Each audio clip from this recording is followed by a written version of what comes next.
Ho ho ho, what is this? Blazerious or Blazel, whatever my channel's name is making a video? Oh my god, I thought he quit YouTube. No, I did not. Exams are coming up. More specifically, AS level exams are coming up. So I'm not even sure if I'm gonna be able to upload this video before like the end of March. So yeah, as a student, this is how it usually is. I should probably make multiple scripts and then keep them edited and ready for whenever I want to upload them. But the thing is, ideas don't come to you out of nowhere. Well, they come to you out of nowhere, but very, very rarely do you get 4 or 5 ideas in one go.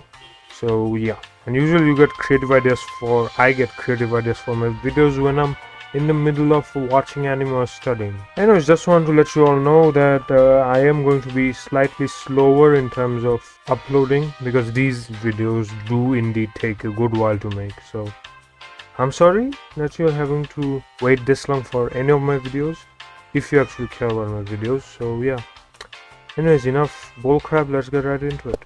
Fall of 2022 was probably the most hype anime season in the last year or two. We had massively hyped up new titles such as Chainsaw Man and Blue Lock, and if that wasn't enough sauce for us weebs, we also had the return of huge as all hell titles. Spy X Family is back with its shenanigans with the second part. Mob Psycho is back to make us all nut in our pants with its animation and probably the greatest of all anime this fall. Bleach is finally back. After 10 long years of limbo, it is finally back to animate the 1,000-year Blood War arc, and god damn Kubo and Studio Pierrot, you people delivered. You people, oh my god, waited for 10 years to deliver animation that makes the original 300 plus episodes look like straight up hentai episode quality. But even with such colossal titles roaming around fall of 2022, there was one anime that stood out by itself and was probably, in my opinion, the underdog of this anime season. Hell, even I didn't watch this anime during the fall of 2022, and I probably would have never watched it unless my friend forced me to watch it. The anime in question, if you read this video's title and you saw the thumbnail, is Bocchi The Rock. Initially, as I was going through all the anime for fall of 2022 on my anime list and picking what anime I was gonna watch, I found Bocchi The Rock, and I read its synopsis provided by Mel.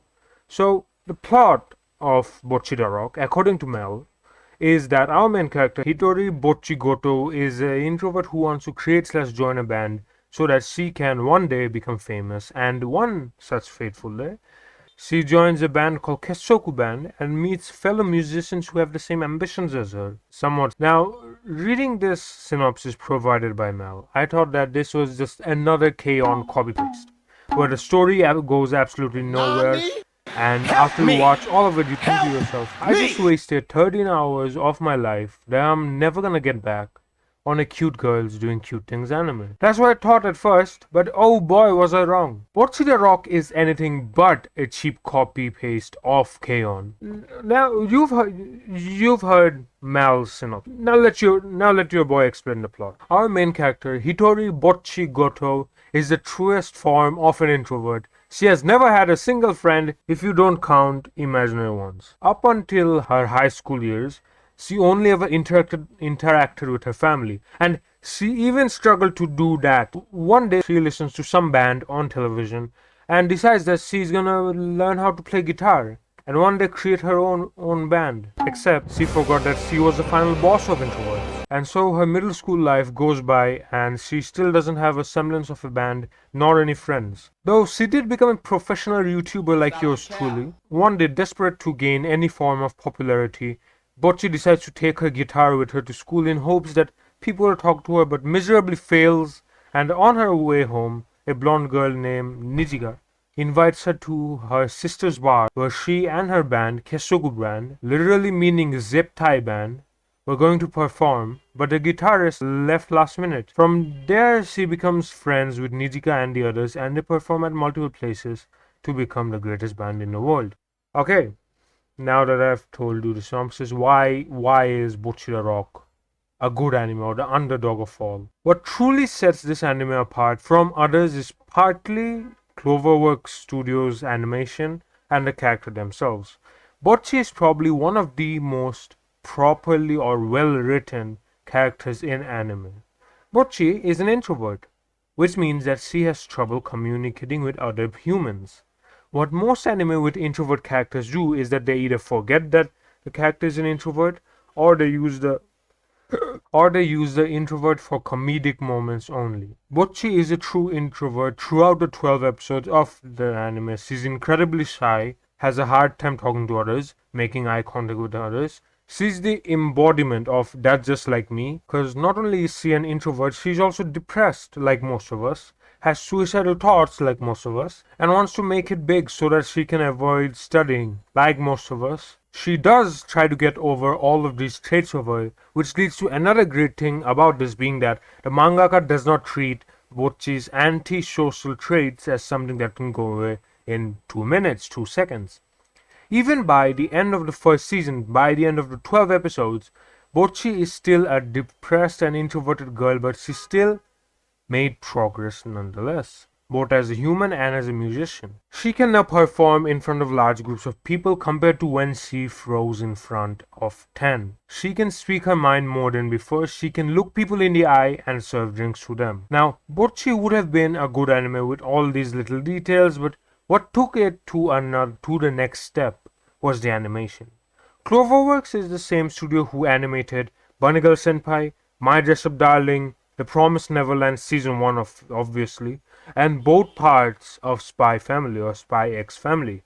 So it goes without question that they know how to give proper animation to certain scenes. But they raised their bar, they surpass their limits with Bocchi the Rock. Part of what makes Bocchi so relatable is the way they animated her mental breakdowns, where there are times where she crumbles into dust, or the time when her band asks her to get a social media account or line account that or any social media account other than her YouTube channel. But she knew that if she opened one, she'd be nothing but a attention-wanting, trash opinion-filled Twitter user, and practically has a seizure from it. Unlike Keon and other ripoffs, Bocchi's characters actually have a lot of development. Kita-san, the band's vocalist, I don't know, I don't play a band, and guitarist was the same guitarist who ran away last minute. Why did she run away? Because she, in reality,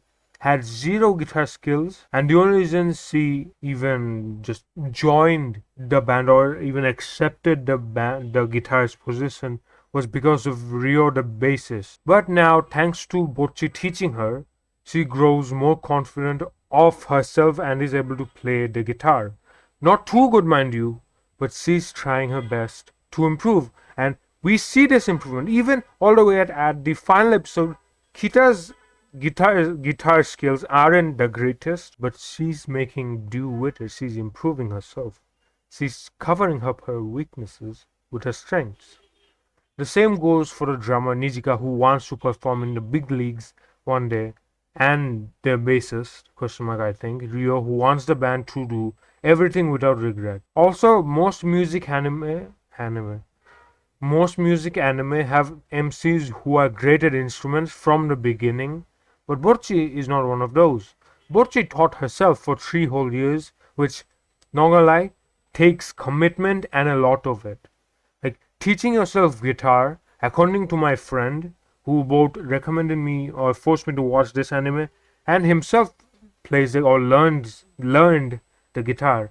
It takes a lot of time just to memorize the basic string movements and all that, and how tightly should you bind the string and all that. So yeah, overall, a lot of respect to the main character, and yeah, overall, I regret that I did not watch this anime when it was airing, because goddamn is this one hell of an anime. That's going to be it from me, as I gotta go and get my hands on a guitar so that I can also become as popular as Bocchi Senpai. Subscribe, and I'll catch you all on the next one.